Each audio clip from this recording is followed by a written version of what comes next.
All right.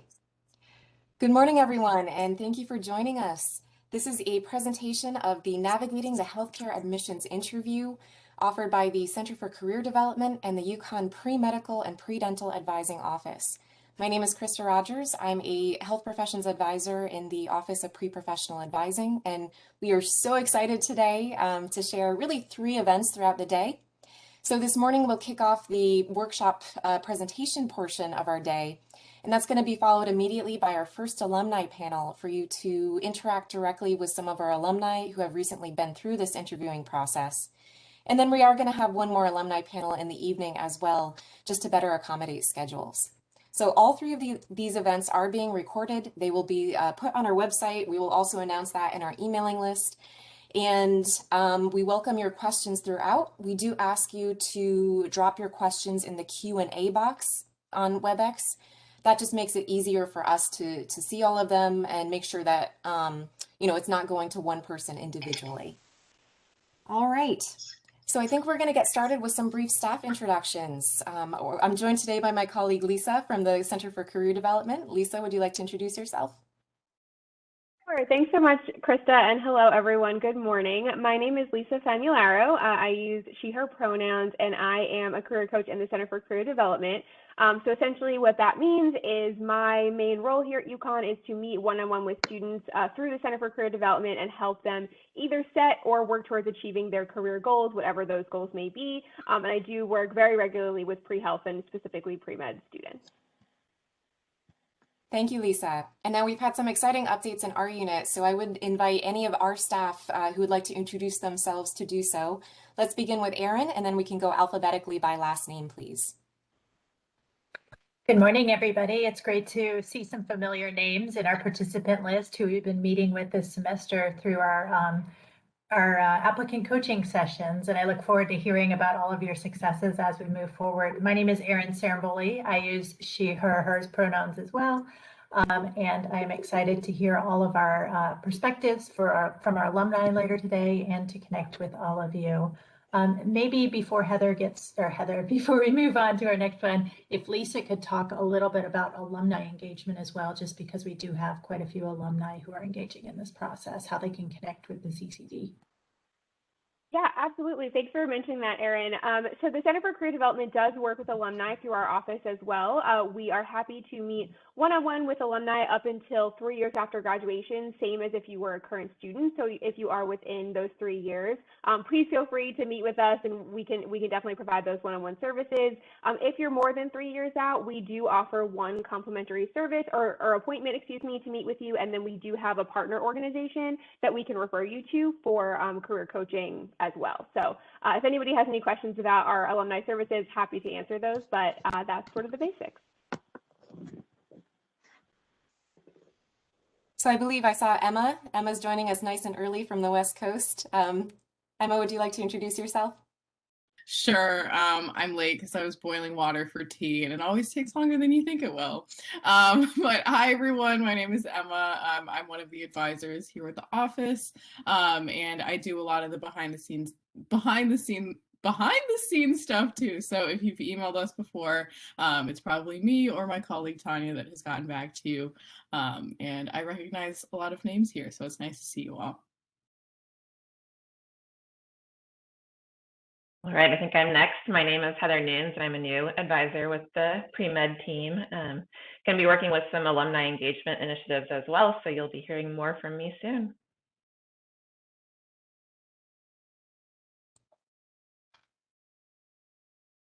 I'm not sure if Paris is here right now, so perhaps Dr. Sanford?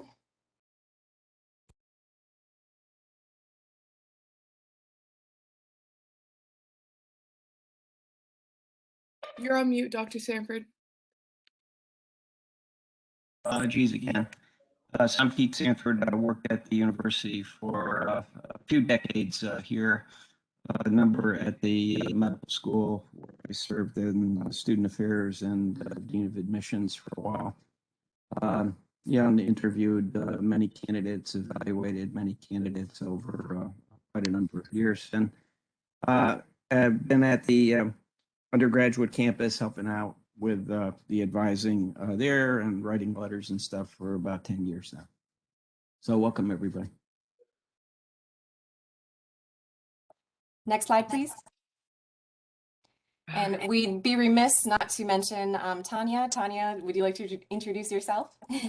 Thanks for the great pictures, Krista. Yeah, hi everybody. I'm Tanya. I graduated in 2020 with Emma, and I'm an administrative assistant for the summer. So I do a lot of the scheduling and emailing. I love emails.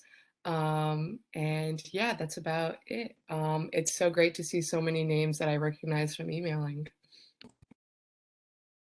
She was also the class of 2020 commencement speaker this past graduation, so you might recognize her from that, actually. And we would also like to give a special thanks to Dr. Caroline McGuire, Executive Director of Enrichment Programs, Director of Office of Undergraduate Research, whose support has really been instrumental throughout this process. All right, and with that, I think let's kick things off. All right, thanks to everyone for those great introductions. So just to give all the students on the call today a brief overview of what to expect, we have a little bit of an agenda. So our session today is going to be broken up into 4 parts. Part 1 is going to cover interview basics, which will really focus on the different types of interviews, the importance of the interviews in the healthcare grad school admission process, and the purpose of each of those interviews. Part 2 will focus on how to prepare for those interviews, and that will include performing a self-assessment, how to really strategically research the school and program that you're applying for, and planning for the day of. Part 3 will be the interview itself, so that this will include the different types of interview questions you might encounter, as well as strategies for answering those types of questions. And then last but not least, part 4 will cover some additional considerations, including how to address ethics in the interview process, communication tips, and questions for you to ask your interviewers, as well as follow up at the end of the interview. So I will go ahead and get started with the content. I will pass it off to some other presenters throughout the session as well. But without further ado, let's get started with part 1. So interview basics. I think the first thing to keep in mind about the interview is where it falls within the application process for a lot of these programs that many of you are applying to this summer. And when you look at the application process as a whole, I like to break it down into 4 pieces or 4 phases. So phase 1 is the prepare phase. And this is the phase that many of you were in a couple months ago, where you were taking your entrance exams, deciding on your final list of schools to apply for. You were probably writing personal statements, maybe working on your resume and CV to get that ready to put into your application, gathering letters of recommendation, attending open houses, etc. There was a lot of prep that went into this process. More recently / now, there's the apply phase where you are filing your primary applications. Many of you are probably working on secondary applications right now. You're probably sending score reports. So that was more of the active phase where you were actually sending out your information to the various schools. Then the third phase is this interview phase where many of you in the coming weeks, coming months will be meeting with program representatives, faculty, current students, etc. For that interview portion of the process. And then really the only step that comes after the interview is the decision phase. And I want to just really point out that the decision phase does go in 2 directions, right? It's not only that the school is making a decision about who to extend offers to, but you're also in a position to make a decision about what school you want to attend once you receive offers at that point. So the decision process definitely does go 2 ways. And I think that's important to mention because the interview is really the last time where you get to do sort of an assessment of the school and the school gets to do sort of an assessment of you before making some of those final decisions. So that brings me into the purpose of an interview. And I think there are really four of these, if I could summarize them. The first of which is the interview really allows the school to assess your level of interest in their program. So when you go to an interview, they're going to ask you questions about, why do you want to come to this school? What parts of this particular program are you particularly excited about? And that's going to help them assess, whether you're actually really interested in this school or maybe you just applied because you thought it would be a good idea. Those are all sorts of things they're going to be able to read through your interview. Second, they're also going to be assessing your fit with the current faculty and students at that program.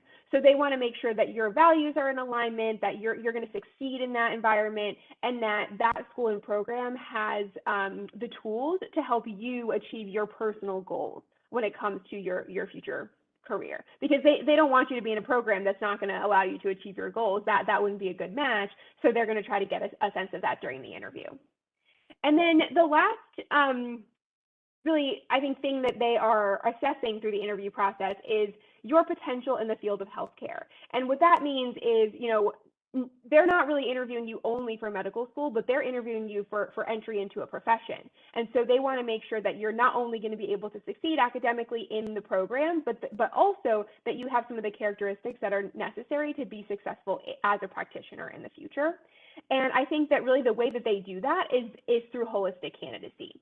And just in case you're not familiar with the term holistic candidacy, I pulled the definition here from the AAMC.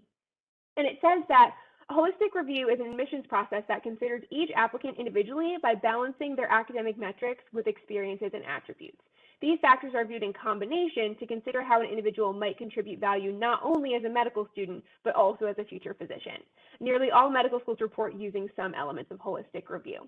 So I think that's a pretty good definition, and it really gets at how this interview is meant to be a holistic process. It's meant to not only focus on your academics, but actually get to know you as a person and consider that in your candidacy decisions.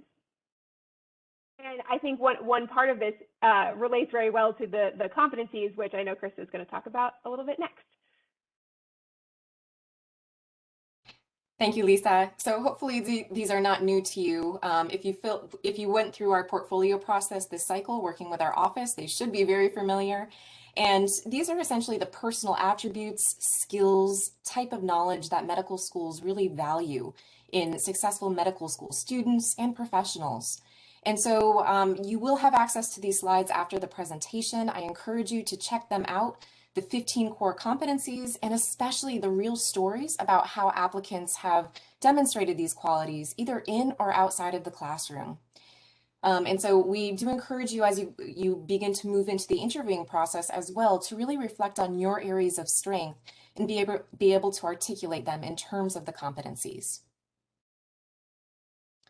The following two slides were copied over from last year when the pandemic kind of threw all interviewing things up in the air, but I do believe they are still very relevant because a lot of committees have been placing this extra emphasis really on the competencies in light of the pandemic potentially changing people's plans or affecting your ability to gain clinical experience.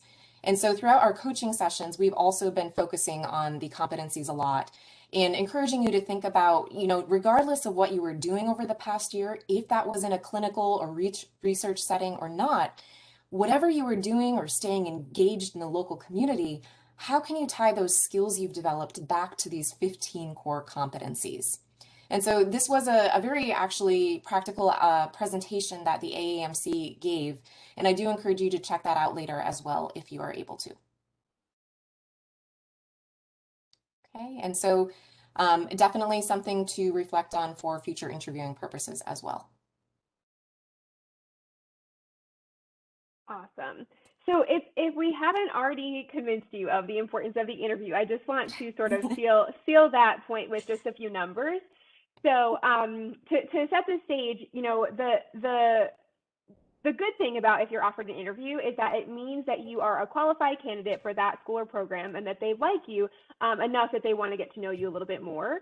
But one of the downsides, I would say, or not really downsides, but things to keep in mind is that also means that everybody else who got an interview is also a qualified candidate and also somebody that the school is really interested in. So while it's something you should absolutely be very proud of and should celebrate, it's something that, you know, it's not a shoo-in by any means. It's still something that you really need to prepare for and make sure that you're going to be putting your best foot forward.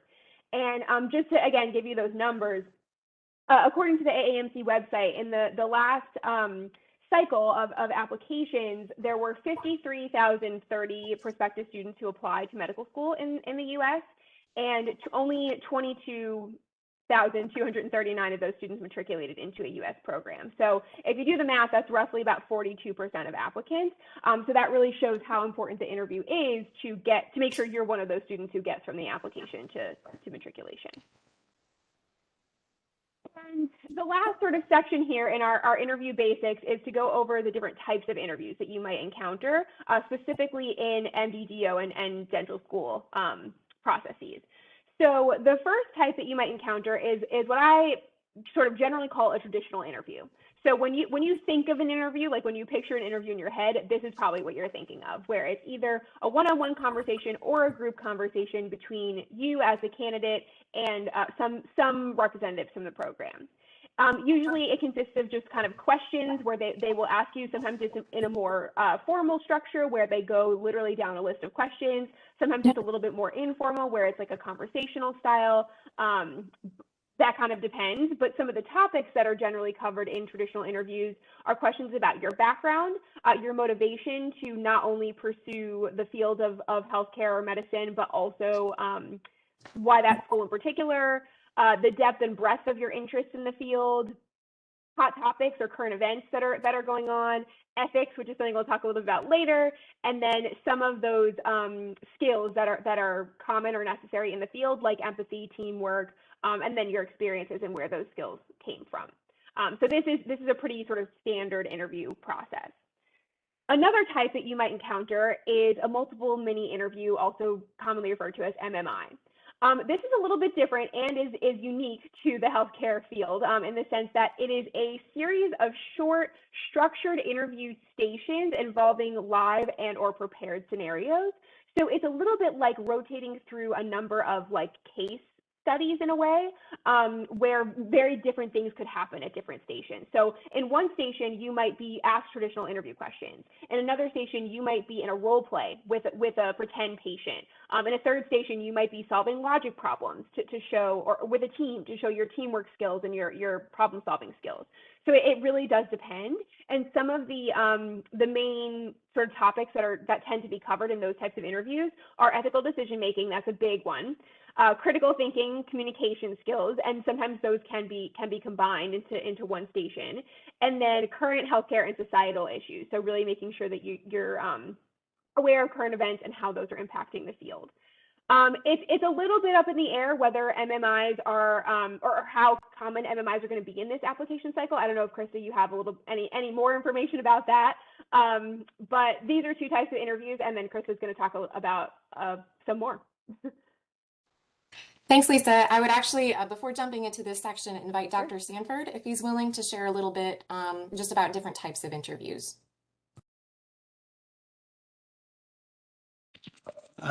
Sure. The whole area of interviews has changed over the decades. The multiple minis, fairly new. Most of this kind of focus in interview comes from the business literature, actually, over the years, and United Kingdom as well as Canada, primarily use this kind of approach in their medical admissions processes. It certainly has caught on, and a lot of U.S. schools currently use it. There's actually quite a lot of effort and money put into the designing of the various stations that were referred to and the different types of scenarios you get introduced to. And these schools really have a very strong feeling that what they're trying to get at in these is really the sort of most important things that they they highlight. So they test all these quite thoroughly, make sure they're measuring what they think they're measuring, and make sure they're able to get some kind of Likert scale out of the responses that they have for candidates. So it's a very well done, very thoroughly done, and most candidates really enjoy this kind of interview these days because it's just a little different, from the sort of traditional individual or group interviews. What they have incorporated in recent years is a little bit more of the give and take as well, and one or two of the sessions related to your interest in that particular school, and just unique features of that school. When they first started to do this, that kind of got left out of things, and often applicants emerged not really having a good sense of anybody really spending time getting to know who they are, and what really motivates them and why they're having specific interests in their school. So that's evolved nicely over time here too. Just to highlight a few things, I think the interview is definitely designed to bring out the unique particular aspects of you as a candidate. In the end, a lot of folks have a lot of very similar kinds of preparations, and what the interview does really afford them an opportunity to fine tune that.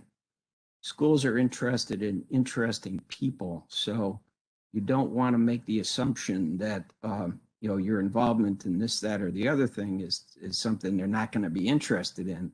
They want to know who you are, what makes you tick, what you're passionate and excited about. And I would say that's the most important aspect when you think about going into an interview. What do you want people to take away from it, from their talk with you? What's unique about you? What are you going to bring to their particular culture?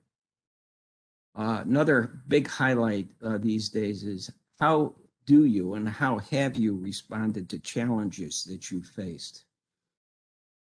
So that certainly is the sort of basis of all the different competencies they spend a lot of time talking about and thinking about and trying to measure to what degree, your particular track record of experiences and activities and involvements and leadership in different things, your cultural background, the individual challenges you faced in your own history, how that's, sort of melded you as a good candidate for their particular culture. So one thing I always stress when I talk to candidates about interviewing, when you get invited, make sure you go into the website of the school a little bit more deeply. Don't go just to the admissions page and sort of read the admission stuff. Go into the student affairs and student pages to see what sort of things they're talking about, what things they're involved in, how they are connected to the community, and ways that you may see a very close fit to the particular culture that you would be joining there. So we're just, some schools don't think the multiple mini really does anything more for them than they can get from a kind of standard, interview. As they learn about your background and your history, it just does. Different schools have sort of different philosophies about where all these things fit in, and many schools just feel they're able to get at those things through the standard interview anyway. So I guess those are my comments. Thank you for those additional insights, and I'm glad that our unofficial office motto already came up. Schools are interested in interesting people. This is something we've been working with applicants during our coaching sessions this year to really, hone in on what sets you apart from other candidates. What are your unique strengths that you're bringing to the table? All right. So along this conversation, I do want to briefly mention two kind of additional assessments that might come into play alongside either your secondary applications and/or interviews. And so the first one is called the Situational Judgment Test, offered directly through the AAMC. And so this is a standardized exam that similarly kind of presents some different scenarios, and they're really gauging how you would react and why in those specific scenarios. And in particular, they focus on 8 of those AAMC 15 core competencies. So the 8 that they focus on are listed in that little chart there. This cycle, there's about 6 medical schools that are utilizing this test. Only 2 of them actually require it. The others strongly recommend it. And this was something that was piloted, by the way, last cycle by only 2 medical schools. Okay, so they present you with 30 scenarios. You have about 75 minutes to complete. And there are some resources and practice questions and that kind of thing at the links on this slide. Oh, another thing too, no, you can stay on that slide, thank you. You can request accommodations as well if that's something that you think would be helpful in your case. All right. And then the other one, just to be aware of, is called the Altus Suite. And this is really 3 different programs, Casper, Snapshot, and Duet. And they're offered by a company called Altus Assessments. So you might have already started seeing this in some of your communication from individual schools, but they're also designed to add or measure, non-academic metrics and focusing in on those personal and professional attributes that are necessary to succeed. They also have the goal of minimizing bias. And so actually we attended a webinar about these yesterday because especially Snapshot and Duet are fairly new. Casper's been around for a little while. And the way that one of the staff members described them as they simply add more pixels into the overall picture of an applicant. So trying to fill in some more of those gaps that might not be readily apparent in application materials otherwise. So a good thing to note with any of these situational judgment tests are that there's no right or wrong answers per se, but instead they're really looking to gauge how you would respond and adapt using your critical thinking skills in different situations. So you can also request accommodations here. Something that's new to this cycle is that there will be closed captioning available for everyone regardless, which is nice. And then you can also check out the website to see the list of participating schools. So next slide, please. Yep, so these are the 3 of them. Casper is the one that takes the longest, so we'll just say a few words about that. Okay, and this one focuses on 10 competency areas. The language doesn't exactly match up with the AAMC 15 core competencies, but it is very similar. So there are 12 sections. It takes about 60 to 90 minutes to complete. And you are essentially graded on a score of 1 to 9 by some anonymous reviewers. And so you are presented with either a video or a word-based scenario, 3 open-ended questions, and have about 5 minutes to respond to those. Okay. Something new as well to this cycle is that Altus will be releasing quartile scores 1 month after you take the Casper. So if your school or any of the schools that you are applying to do require you to take the Casper exam, then you will be receiving your score report essentially. And by the way, you don't need to list all of the schools initially when you're signing up to take it. You can always hop back in and add more schools after as well. But the important thing is to pay attention to the distribution deadlines for the individual programs you're applying to. Okay. So these are just some more slides talking about the Casper. One thing I did want to make sure to bring up is that when the raters are reviewing your responses, they do not focus on spelling errors, English proficiency level, or other kinds of grammatical or mechanical errors. They realize that this is a short time frame. And so just to relieve a little bit of anxiety there, just focus more on the content. Okay, briefly about Snapshot. This is another one. This takes about 15 minutes to complete. And you essentially answer 3 questions. They give you a couple practice ones, and it's just a chance for schools to see or learn a little bit more about you as a candidate. And they do recommend that you complete Snapshot and Duet within 14 days after taking Casper. Not all of the schools are requiring Snapshot or Duet this cycle. So if you're able to, you might as well just take all 3. And if the school does not require it, Altus will not send your results from Snapshot or Duet. So that's a good thing to note. Okay, and finally Duet. This is essentially a system that helps you try to match your core values as an applicant with the core missions and values of the different professional schools that you're applying to. So this one also takes about 15 to 20 minutes, and it is also recommended that you complete this 14 days after Casper. Okay, and so the next 2 slides are just compiling some very useful resources for this cycle. So the things that are traditionally known as the MSAR advisor reports, there is a report this cycle if you're applying to MD programs that lists all the different interview procedures. All of these, by the way, are updated very regularly. So you can see some of them are just updated in the past week or so. And so I definitely, if anything, encourage you to check out the interview procedures, because this will tell you about the types of interviews offered by each individual program in a nicely consolidated list, alongside any information about whether they're being offered in a virtual or an in-person format this cycle. Some schools are still figuring this out right now. I know this is probably a question very big on everyone's mind. Some schools have announced that they're doing fully virtual. Some are doing some in person. Some are doing kind of a hybrid and or leaving it up to the candidate. So please regularly be checking this page just to find the most up-to-date information. And the other reports that I listed on the screen do contain other information that is relevant to the interviewing process and or these kind of other situational judgment test assessments and what schools require what. Lastly, just some other general resources. So definitely check out these articles through the AAMC if you're applying to MD programs. If you're applying to DO programs, then a really important thing is to get familiar with the 4 tenets of osteopathic medicine.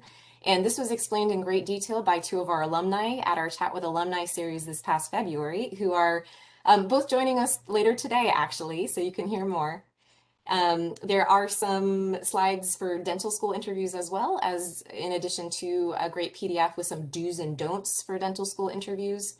And then also Texas medical and dental schools have actually released a list of their programs and whether they're offering in-person, virtual, or hybrid interviews for this cycle. All right, so thank you for your attention. Back to Lisa. All right. Thank you, Krista, for going through all those super helpful resources. One that I just want to highly recommend also is that the report of all the schools and all the interviews and the formats. And I already forgot what it's called, but that one is super, super helpful. I've taken a look at it as well and would highly recommend, if you haven't already taken a look, to go ahead and do that. All right, so moving into part 2 of our session today, this is where we're going to talk more about preparing for an interview or multiple interviews. And the first step in this process that I really want to harp on, and this actually goes back to what Dr. Sanford was mentioning earlier, is when you're approaching interview season, it's really important to first, before your very first interview, to do a self-assessment and really think about, going into this interview, what are the most important things for me to communicate to my interviewers? And one thing that actually, this is some advice that Dr. Sanford gave me a couple years ago. After an interview, the interviewer will remember 3 to 4 key takeaways about every candidate. So as you're doing this self-assessment and self-reflection, my advice would be to truly think about, if you were the interviewer and you were on the other side of things, what would you want those 3 to 4 things to be? And if you can walk into the conversation, maybe you could have 5 or 6. That's okay if you can't make up your mind, or if you're not sure like what types of questions are going to come up and what you'll have the opportunity to speak about. But knowing that those 3 to 4 things are going to be really what the interviewer takes away, that will allow you to really focus on those things during the interview and make sure that you really communicate them. And you may have a question of, well, how do I control what those 3 to 4 things are? My advice on that front would be the things that you go into detail about and you share stories about and you maybe talk about more than once in your interview in different contexts. Those are going to be the things that the interviewers really remember and that really stick with them. So I wanted to provide a couple of reflection questions in addition to, I know Krista has on one of the previous slides a link to a self-assessment that's also provided by AAMC, but some other questions that I would contribute are, like I just mentioned, what are the main pieces of information I want to make sure I cover during my interview? So when you leave at the end of the day, if there's something that if you don't talk about, you will regret it, make sure that you write those things down and make sure that you prioritize those in your responses. What core competencies and other skills do I want to demonstrate that I have during my interview? And do I have stories and examples to back them up? So this is where the AAMC 15 competencies are going to come into play. If there are other skills besides those competencies that you also really want to emphasize, that's fine as well. Just make sure that you know what they are and that you have stories and examples to back them up so the interviewer doesn't just have to kind of take your word for them. What makes me unique in comparison to other candidates? So hopefully this is something you've already talked about or reflected on through the first couple of phases of the application process, but will definitely come into play during the interview as well. Am I able to elaborate on everything included in my application materials without being repetitive? This is an interesting one because I often get the question of, I already talked about my, let's say, shadowing experience in my personal statement. So should I also talk about that shadowing experience in my interview? And my response to that is yes, you can absolutely mention the same experiences that you've included on your application, but you want to make sure that you're presenting them in more detail or in a different way so that you're not telling the interviewers something that they already know. That would be a little bit of a a missed opportunity to repeat yourself. So what I would recommend is really before your interviews, just like reviewing your application materials and pointing out some of those key experiences you want to talk about, and maybe adding some additional details to your notes that you can then bring up during your interviews. How do my values, interests, and skills align with this particular program? So this is also very important. As Dr. Sanford mentioned earlier, the schools really want to make sure that you get a sense of who they are and that you feel like your aspirations align with who they are. So we'll talk a little bit about that more on the next slide. And then lastly, if you've been involved in research, this is, I think, a big one. Can I explain my research in a way that is accessible to others? So keeping in mind that you are going to be talking to a variety of audiences probably in the interview process, whether that's faculty, current students, people from the admissions team, et cetera. So if you are talking to someone who has a really in-depth knowledge about your research, great, you can talk to them in a lot of detail.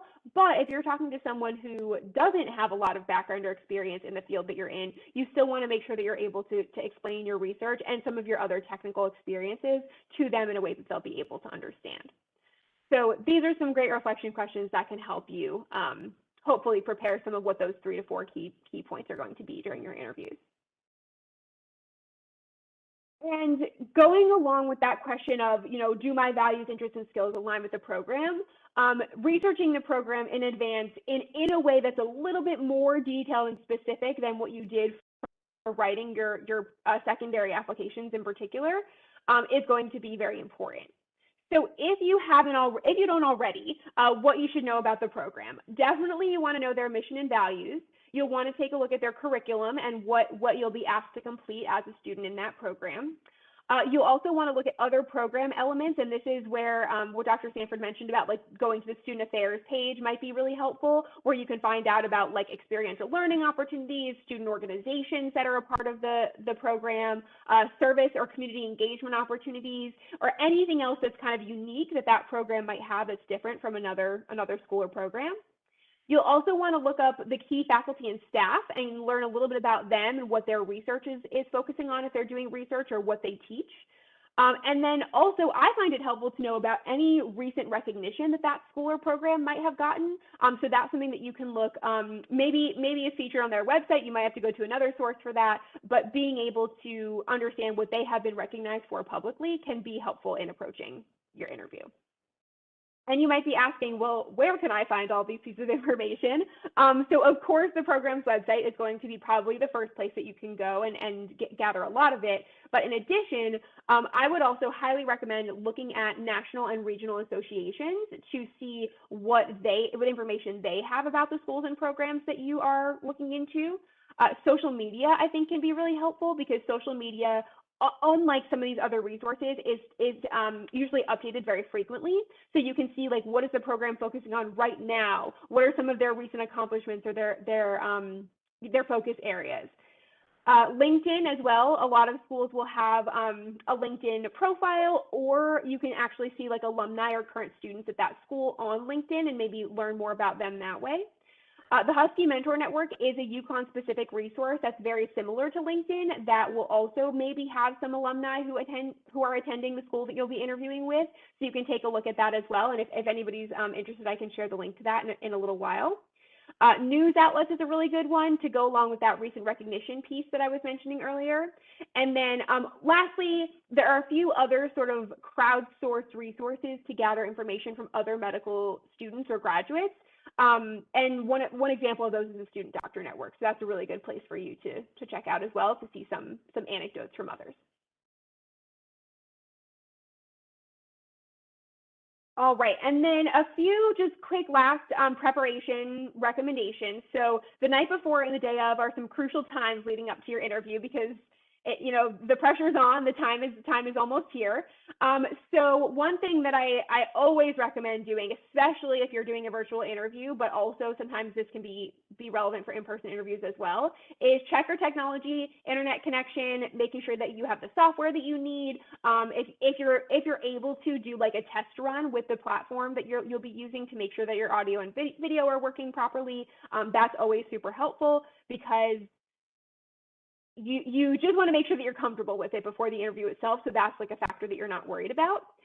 If you have an in-person interview, the equivalent to this might be something like, if their interview is happening at a physical location, if you have a chance to do like a dry run getting to that location, and making sure you're aware of like traffic patterns and things that could potentially hold you up, that can be really, really helpful, again, to just eliminate that stress the day of. I also recommend laying out your clothes the night before and getting a good night's sleep, because I don't know about others, but picking out an interview outfit is, I think, a highly stressful process. And so the more that you can prepare for that in advance, and even realizing that, oh shoot, I don't have something that fits me, or I don't have something that looks good on camera, or I need to, get this tailored, etc.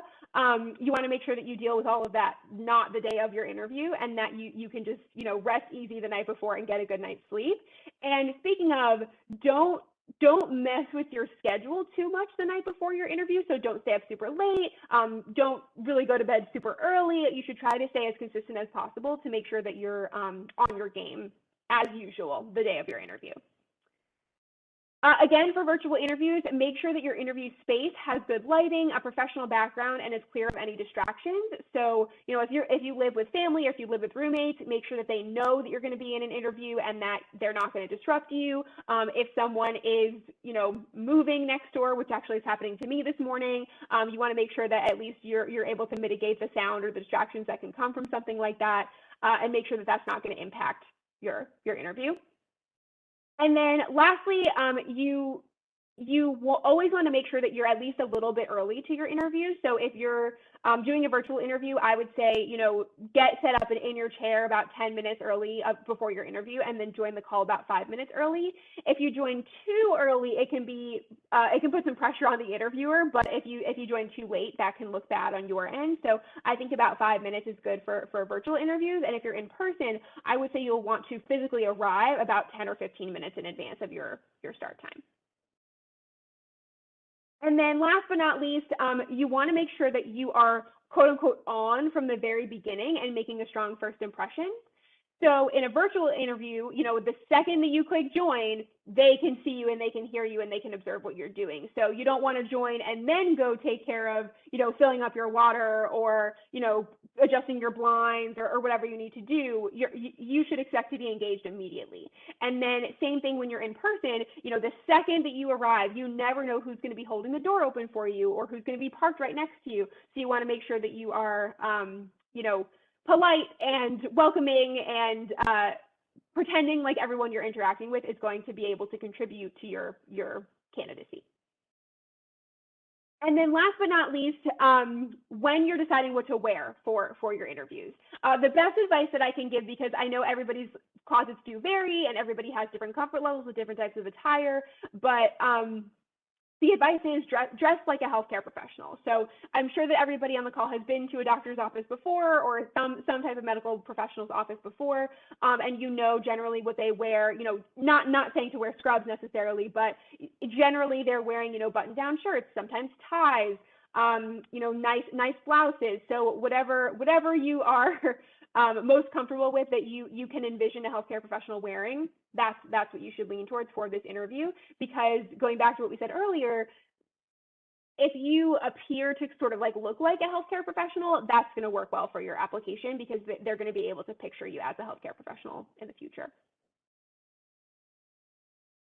All right, so before moving on to the interview itself, I want to touch base with Krista, Dr. Sanford. Are there any things you'd like to add or reiterate? Happy to have you jump in. I'm just excited for the next portion, the strategies portion. But Dr. Sanford, I think you do have some anecdotes actually about maybe meeting interviewees in the parking lot or something. Is there anything you'd like to share? Actually, I thought that was great, very thorough.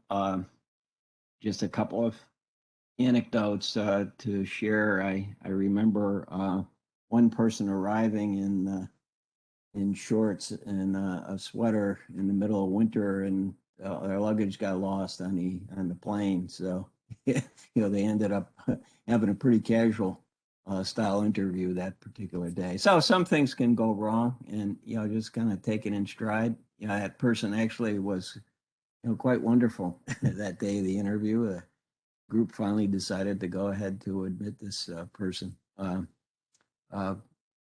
So there are some unique circumstances that sort of you remember after the years. Just as was presented, I'm just be sort of fully prepare yourself for what's ahead that day, and do it as best you can. Try to relax. Be yourself is the sort of best advice. Great, that's good advice, and thank you for that anecdote as well. Of course, some things can go wrong, but I'm glad that student was able to take it in stride, and it sounds like their performance wasn't affected. So I think that's good inspiration for the rest of us. Okay, so moving into part 3, the interview itself. This section is just as a reminder, going to go over types of interview questions and strategies to answer them. So first things first, there are really 3 types of questions that you are going to encounter in your interviews. The first is what we call traditional questions. These are questions that are again, if you picture an interview that you're probably thinking of, they usually relate to your personality, your background, your values, and the purpose of them is to allow the interviewer to get to know you better as a person and as a candidate. So there's usually really not any hidden meaning. They're very, very straightforward and asking you for kind of a direct answer. The second type of question is a behavioral question.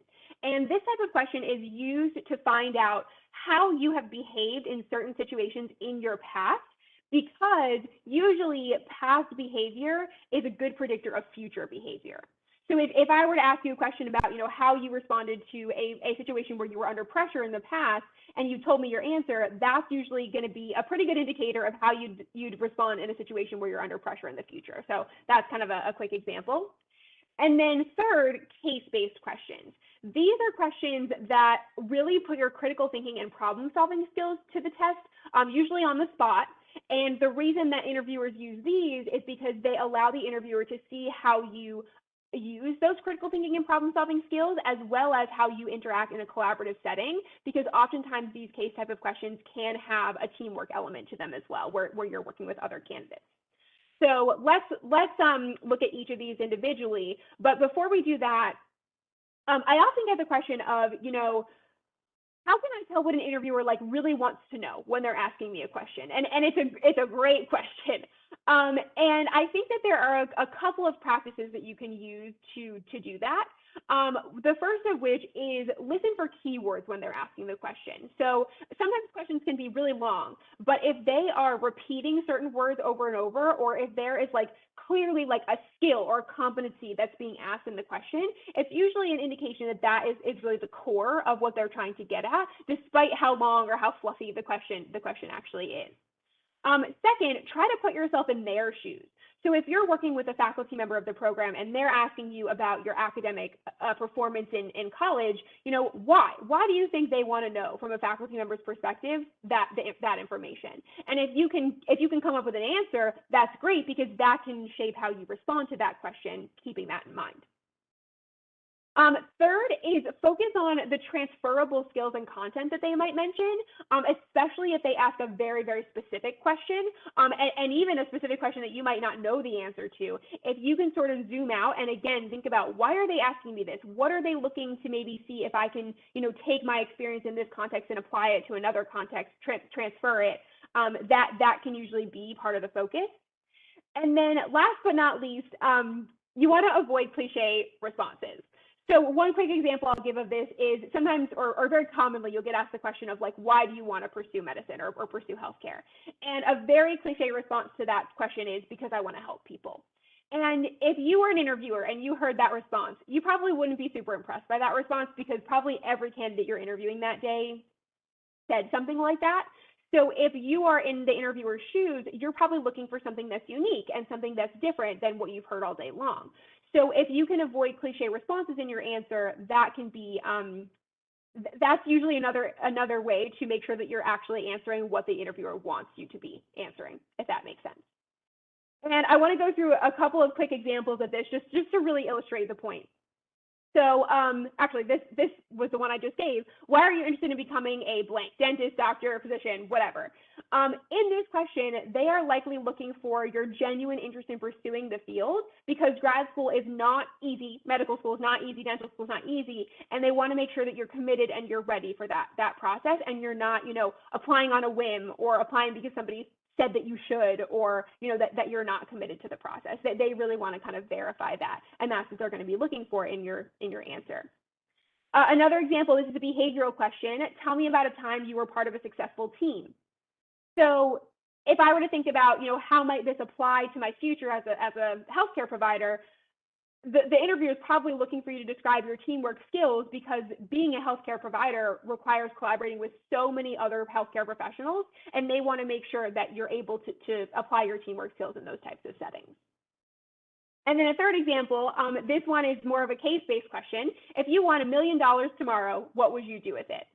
And this type of question, I think, really comes down to values. Because if you were to answer this question and say, you know what, I'm going to blow it all on a big vacation, but throughout your entire interview, you've been really emphasizing how one of your biggest values is like community service and community engagement, and there's just like a huge misalignment there, that might be a red flag for an interviewer. So you want to make sure that the values that you exhibit via your answer to this question align with the values that you've been portraying throughout the rest of your application. So those are 3 examples of sort of like interpreting the question, and I hope that the response examples were helpful as well. And now looking a little bit more at each type of question. So these are some other sample traditional questions. And I'm going to pause on this slide for a second, because I want you to take a look at these questions, maybe choose the one that like your gut reaction is telling you that it would be the most challenging question if you were to get it in an interview, and see if you can do what we just did on the previous slide, where you ask yourself, what are they trying to get at here? What are they looking for in my answer? So I'll pause for a second, give you some time to do that. And if anybody has any specific questions or wants to throw like an example in the Q&A, happy to have that. But I know we're a little bit short on time, so fine if you just want to do some of this reflection later as well.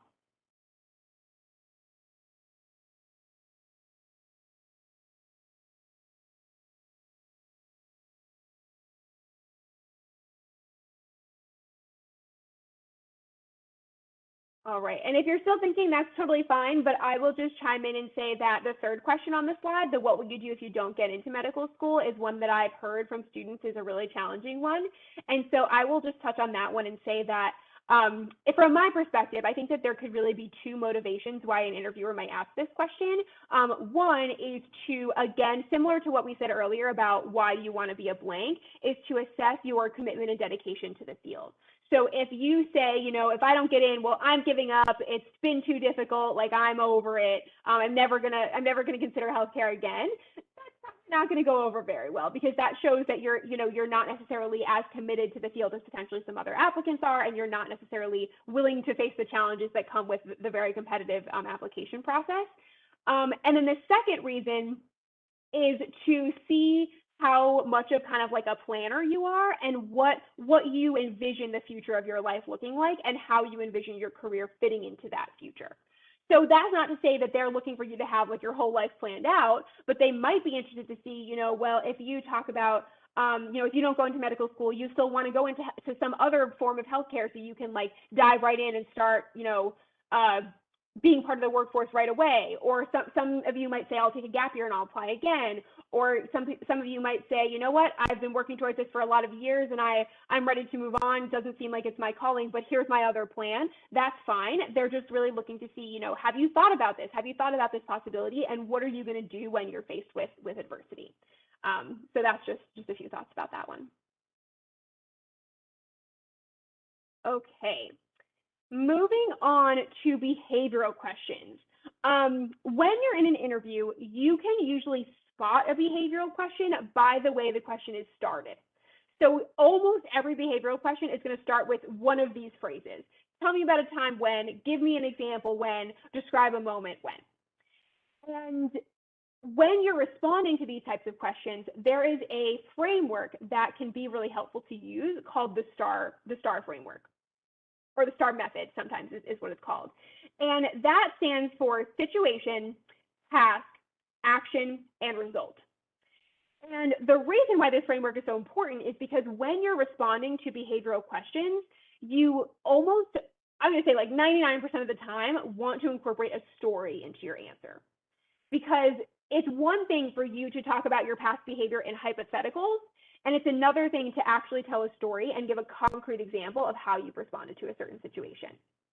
So, for example, if I was telling a story about a time that I worked as part of a team, I would, in my situation, give a brief overview and context of like what role I was in, what timeline of my life this experience happened in, and any other critical details that the interviewer might need to know to understand that story. The task would be the actual, the goal of working with that team. So maybe it was a class project, or maybe it was a student organization leaders, like e-board that I was a part of. But I would tell specifically, like, this is the element of teamwork that this story is going to be about. The action, and this is probably the most important part of this framework, is the specific action steps that you took to address the task that you just explained. So if it was an academic project, for example, I would, in my action piece, tell the listener about the specific ways that I contributed to that project and that I drove the teamwork in that particular team environment. And then lastly, the result is the outcome of this situation and what you learned from it. So in that portion, I might tell, the grade that we got on that project, maybe some of the feedback that we got from the professor, what I learned about working as part of a team and my teamwork style, and how that might apply to future scenarios or to my work as a healthcare professional. So the moral of the story here is if you can incorporate all four of these into the story that you're telling, that is you giving a pretty comprehensive picture to the listener of that skill and communicating it through a very specific example. So to get your wheels turning a little bit, a couple of sample behavioral questions are: one, give me a specific example when you overcame a challenge related to your academics. 2, tell me about a time you demonstrated your ability to work under pressure. 3, describe a situation where you had to communicate a difficult message to someone. How did it go? And 4, give me an example of when you successfully solved a problem with a team. So just like I was mentioning earlier, I'm going to pause here for a second and have you think about these questions, maybe identify one that you think is really challenging, and think about what's the purpose of that question and what is maybe a story that I can tell to effectively answer that question.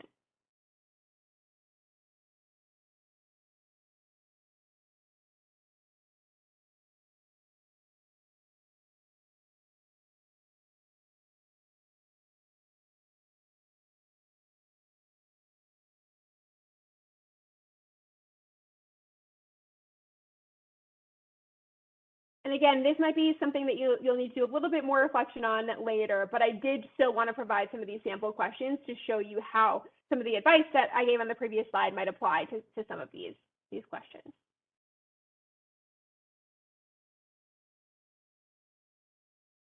All right. And in the interest of time, I'm going to move on to our last question type, which is the case questions.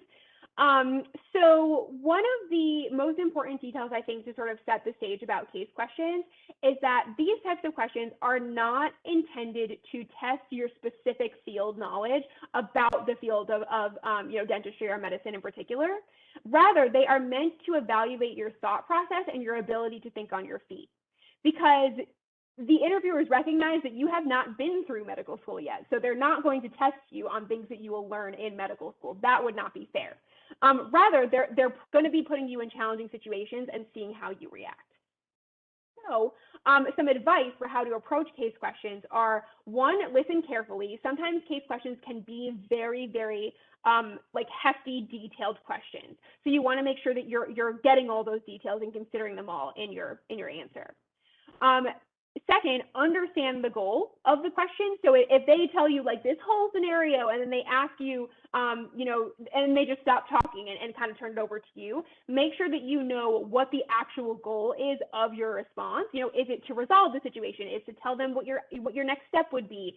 Is it to, you know, identify the ethical dilemma that's coming up in this scenario? Make sure that you actually understand what you're being asked to do, because if you don't, then you might be really off base with your answer. So that's really important.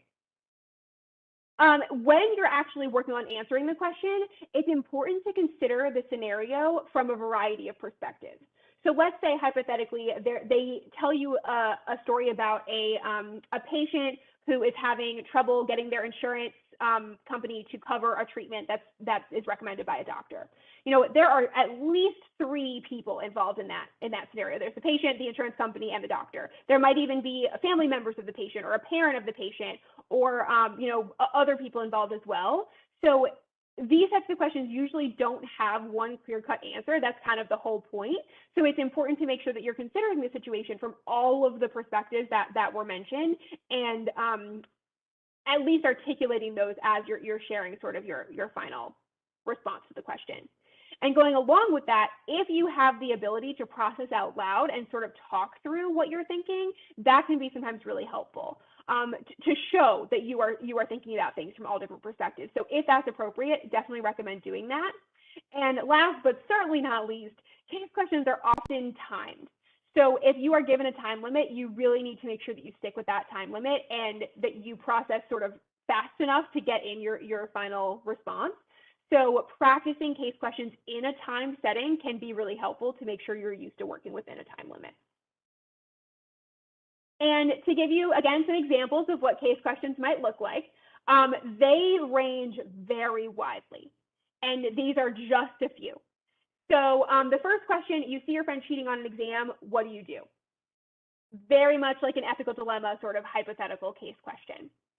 The second question, a close friend in your first year of medical school class tells you that their mother was recently diagnosed with breast cancer and they are considering dropping out to spend more time with her. What would you say to them? So this one is a little bit more about, you know, interpersonal skills, relationship building skills, having to have difficult conversations. Well, there's a lot roped into that one, but again, it's sort of like a hypothetical situational question.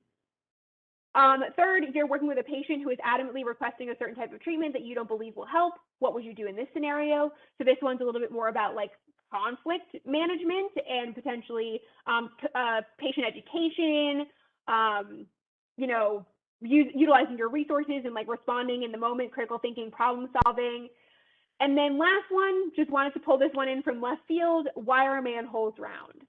So this one seems like totally irrelevant and totally unrelated, but it is another critical thinking and problem solving type question. And just to reiterate on the previous slide, they are not expecting you to know the actual answer to this question. They're looking for you to process through it and think about maybe some possibilities and using the information that you do have to make a logical, educated answer. So don't get too intimidated by these questions. They do come up, but they're manageable. And just in case you think we're joking, we have had more than one applicant come back to us after interviewing and say, I got that exact question. Yep. Yes. All right. So definitely would encourage some reflection on these types of case questions as well. Also, you can definitely Google like practice case questions. There are many of them out there.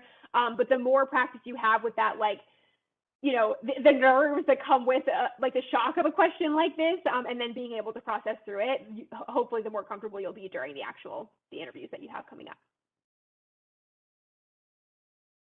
Okay, so the last section here, part 4, is just some quick tips on ethics, communication, follow-up, and questions to ask the interviewer. So I'm going to go through these slides really quickly, and then we'll have a few minutes at the end for questions. So start thinking of your questions now and going ahead and putting those in the Q&A box.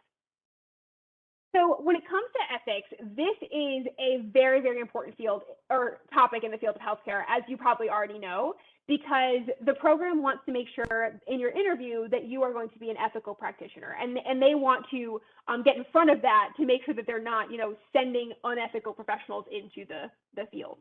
So when thinking about ethics in your interview, it's important for you to be honest and true to yourself and not tell the program what you think they want to hear. You should really tell them, you know, what you do truly believe and what your ethical perspective is like. If you're presented with an ethical dilemma, like we were talking about with case questions, make sure you're looking at it from both sides or all the sides and showing that you've actually considered them before making like a rash decision. Highlight your ethical and moral values and connect them to the programs whenever possible. So rewinding back to our prep section of SAFE presentation, when you actually find out what the program's values are, if your values align with them, that's great. That's something you should absolutely highlight in your interview. And one really important last thing to mention is that your interviewers may have different beliefs than you. It may be the case. But so will your patients at times in the future.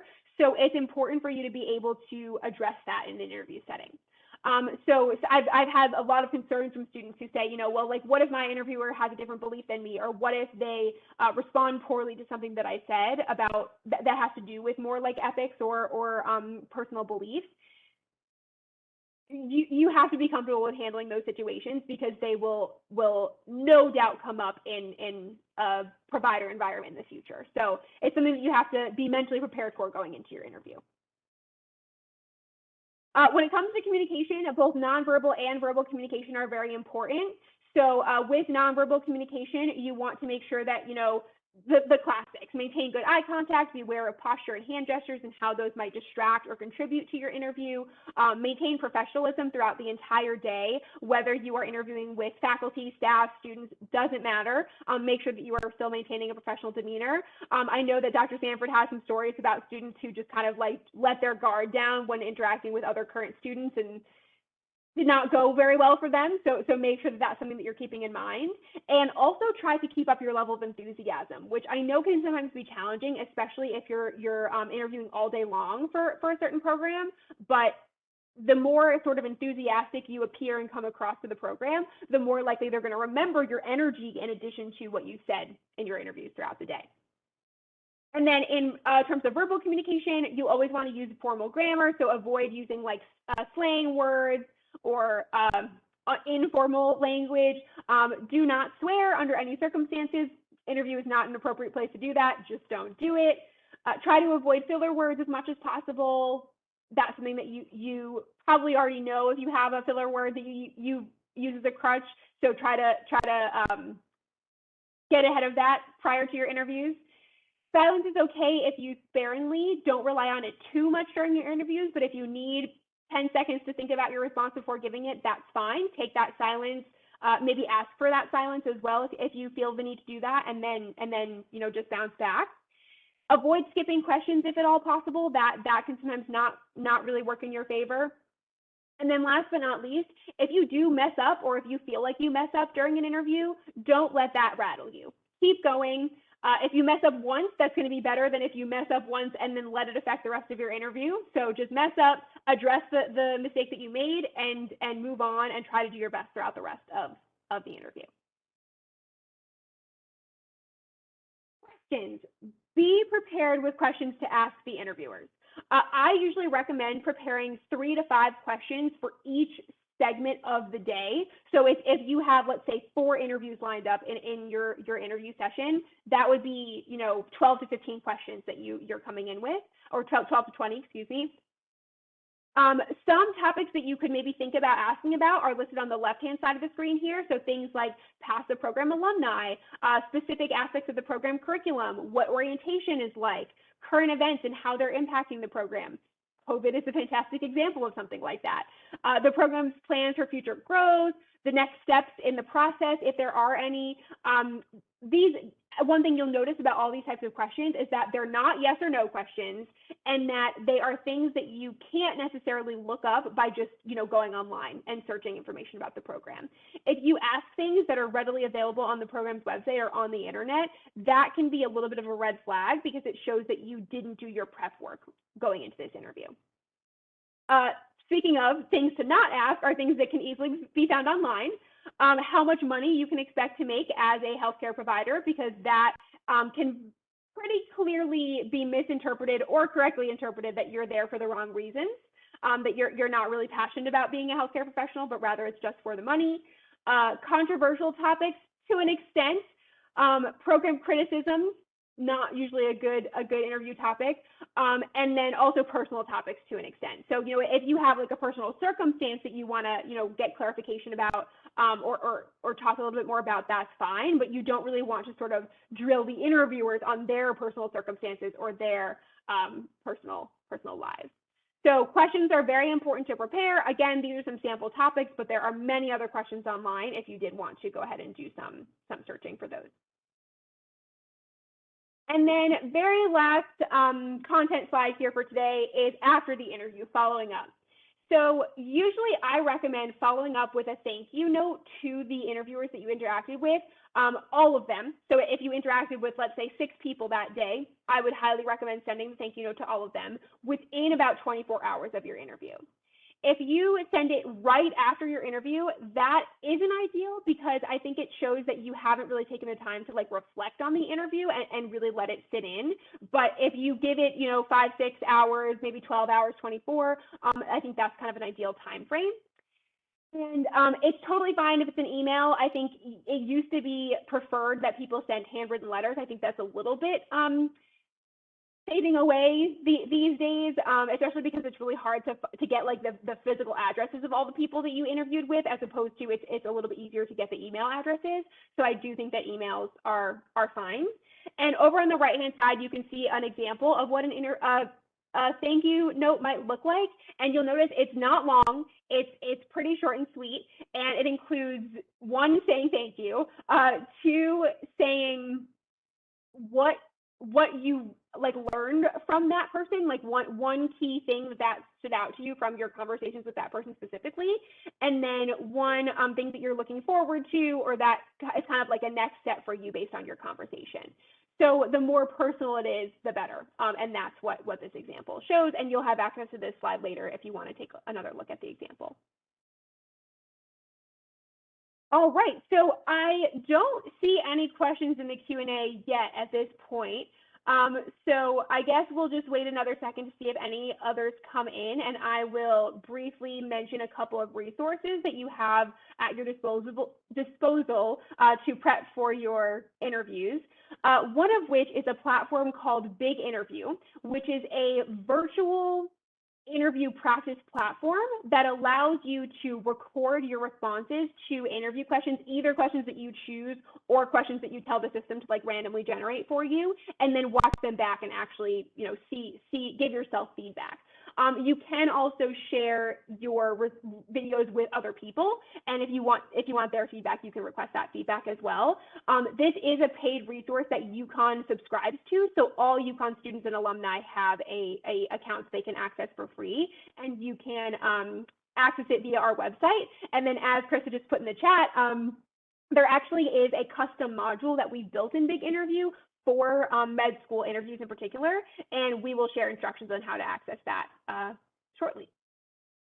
And then through the Center for Career Development, there are also a lot of other ways that you can engage with us. So as I mentioned at the very beginning of today's presentation, we do offer one-on-one appointment services. That does include practice interviews. So if you truly do want to do like a practice one-on-one interview setting, we're happy to do that throughout the summer as well as the school year. And we also offer career coaching appointments. So if you don't want to do an actual practice interview, but you still want to talk through like your interview prep strategies, happy to do that as well. We do have a practice interviewing guidebook on our website, which reviews a lot of the content that I went through today, as well as some additional sort of tips and tricks. And then we also have a additional like web page about virtual interviews specifically and some considerations for those. So lots of interviewing information at our website, which is career.uconn.edu. And that is it. That is all the content that we have for you today. My contact information is here if you have any additional questions, as well as the pre-med and pre-dental advising office. So Krista, I think I'll turn it back over to you unless we get any questions. Thank you so much. It's exactly 10:15 right this second. And so in about 15 minutes, we are going to begin our first alumni panel of the day. I think we're happy to take a few questions now, but I do want to make sure everyone has time for a 5 or 10 minute break. So if you do have any questions, please drop them in the Q&A box. Yeah, and just to go off of that too, I think one of the benefits of having the 2 alumni panels today is that you can ask them your questions as well. So if you have questions about anything that I mentioned during the presentation or that Krista or Dr. Sanford mentioned earlier, I think, saving those, writing those down, and then making sure to ask the alumni would also be a great way to see how they interpreted the information or how they applied the advice when they were going through the interview process.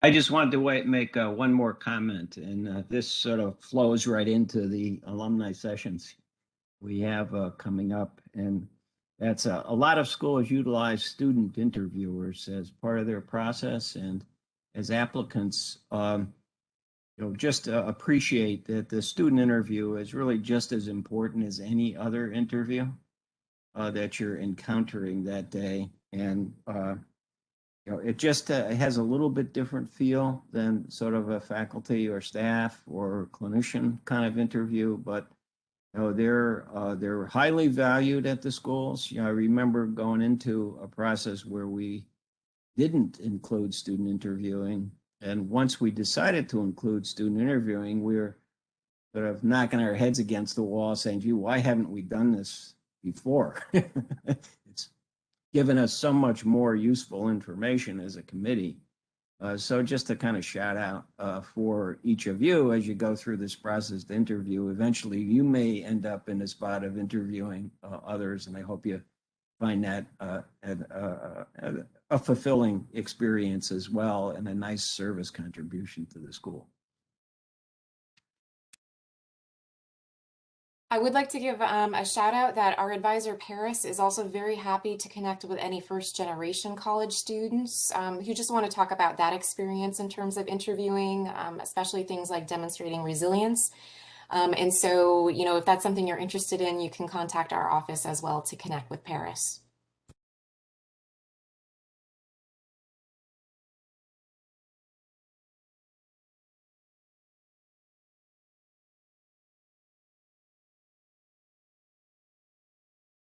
Awesome. I see some comments coming in the chat, like thank yous and Paris is amazing, which I have unfortunately not been able to meet Paris yet, which is such a bummer, but I hope to be able to in the near future. But it doesn't look like we have any questions. So Krista, if we maybe want to take a 10-minute break or so before the panel starts, does that sound good to you?